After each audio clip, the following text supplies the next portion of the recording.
Halo guys, apa kabar?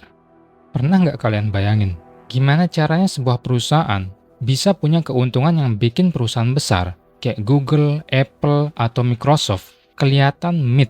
Kita nggak lagi ngomongin perusahaan yang punya gedung pencakar langit atau puluhan ribu karyawan. Kita lagi ngomongin Valve. Bener banget, bapaknya Steam, CS, dan Dota. Baru-baru ini, data tahun 2024 dan prediksi 2025 keluar, dan angkanya bener-bener nggak masuk akal. Bayangin aja bro, Steam diprediksi mencatat pendapatan kotor lebih dari 16 miliar dolar atau sekitar 250 triliun rupiah cuma dalam 1 tahun. Tapi, bagian gilanya bukan di nominal uangnya. Bagian gilanya adalah siapa aja yang menjalankan mesin pencetak uang ini. Jawabannya, cuma beberapa orang doang. Di video kali ini, kita bakal bahas kenapa Valve sekarang jadi perusahaan paling efisien di dunia. Berapa gaji karyawannya? Kenapa Sony malah ikut memperkaya Valve, dan juga meluruskan kesalahpahaman soal kapal pesiar Gaben yang lagi rame. Sebelum kita ke pembahasannya, buat kalian yang belum subscribe, subscribe dulu, dan nyalain notifikasinya, supaya kalian nggak ketinggalan video-video dari aku. Oke, kita lanjut. Mari kita masuk ke data. Menurut laporan dari Alinea Analytics, Steam mencatatkan pendapatan kotor sekitar 16,2 miliar dolar. Coba tebak, berapa karyawan Valve?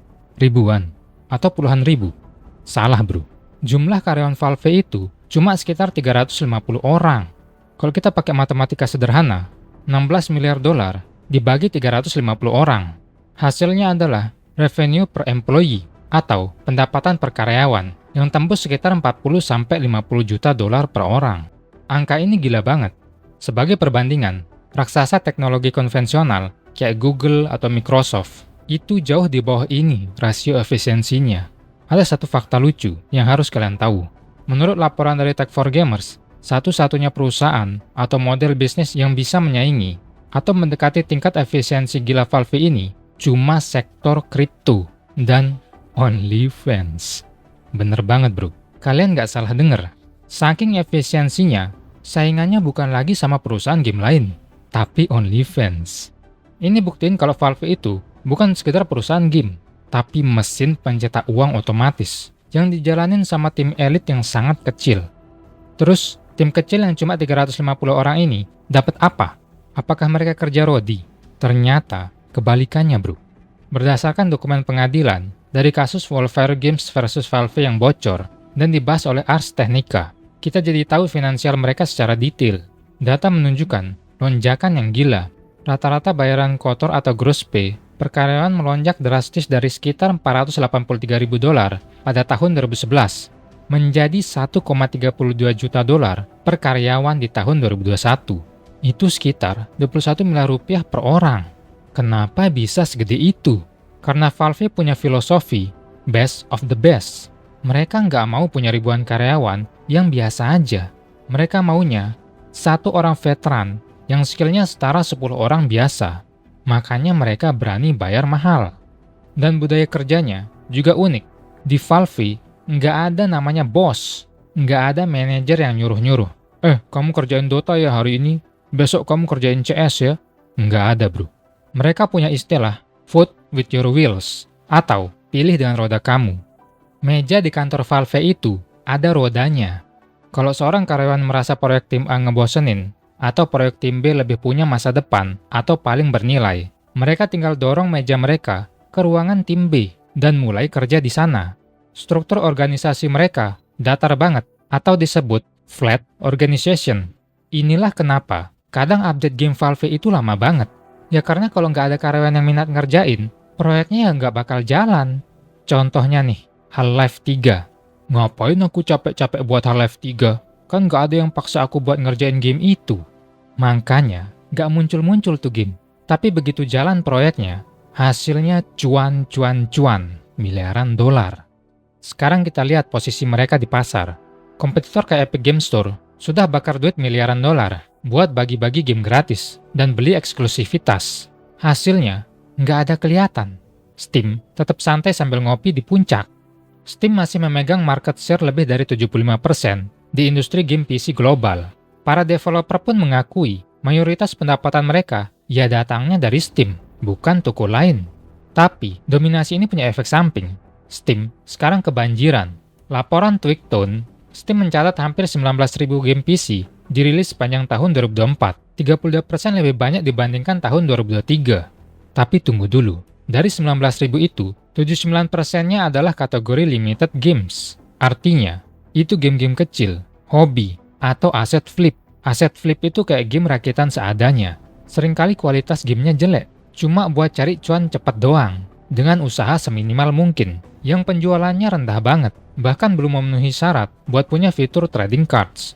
Jadi, Steam itu ibarat lautan, luas banget, tapi banyak sampah plastiknya. Dan satu tren lagi yang menarik di 2025, laporan Totally Human Media, angka baru yang mengejutkan dari game Steam yang menggunakan generative AI. Menurut mereka, sekitar 20% game baru yang rilis di Steam tahun 2025 sudah menggunakan generative AI. Bukan cuma buat gambar poster, tapi AI dipakai buat voice acting, narasi cerita, sampai coding. Valve secara nggak langsung sudah menjadi laboratorium eksperimen AI terbesar di dunia gaming saat ini. Kehebatan posisi Valve ini bikin situasi yang agak ironis buat kompetitor konsol, terutama Sony PlayStation. Dulu, kita kenal Sony itu anti banget rilis game di PC. Bisa dibilang mereka anti Steam lah. Tapi sekarang, kalian tahulah, game-game PS5 rilis juga di Steam. Sony sekarang justru punya alasan buat merayakan kesuksesan Steam. Kenapa? Karena game-game besar mereka, kayak Helldivers 2, God of War, atau Spider-Man, laku keras di Steam.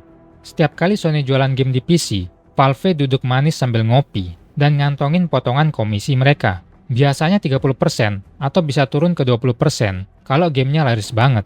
Jadi mau Xbox menang ke atau PS menang ke, Valve tetap yang pegang cuannya di PC.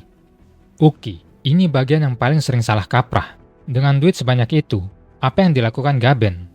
Banyak berita bilang, Gaben baru aja beli kapal pesiar super mewah seharga $500 juta bernama Leviathan atau Project Rocinante. Orang-orang langsung mikir, wah, Gaben pensiun nih, mau pesta-pesta kayaknya di laut. Salah besar bro, Gaben itu visioner sejati. Kapal-kapal yang dia beli dan perusahaan kapal yang diakuisisi namanya Oceanco itu bukan buat pesta. Itu adalah bagian dari proyek Inkfish. Ini adalah organisasi riset kelautan milik Gaben. Kapal Leviathan itu isinya bukan cuma kolam renang mewah, tapi ada rumah sakit, laboratorium science, bengkel 3D printing, sampai garasi buat kapal selam untuk eksplorasi laut dalam. Meskipun, ya tetap ada sih ruang gaming dengan 15 PC high-end di dalamnya. Namanya juga Gaben. Tapi intinya, dia menghabiskan uangnya buat science dan eksplorasi laut, bukan cuma buat gaya hidup mewah. Jadi kesimpulannya gimana? Valve di tahun 2025 ini ada di posisi yang bisa dibilang untouchable. Mereka punya uang nggak terbatas, tim yang super efisien dengan gaji fantastis, dan pemilik yang lebih peduli sama kapal selam daripada harga saham.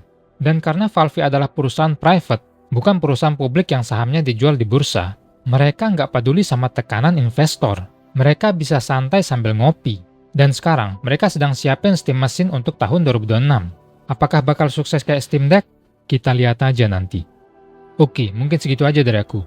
Gimana menurut kalian guys? Apakah Valve ini contoh perusahaan idaman? Tulis pendapat kalian di bawah. Kalau kalian suka video kayak gini, jangan lupa like dan subscribe, dan cek videoku yang lain. Semoga kalian menikmati videonya and see you guys next time. Peace.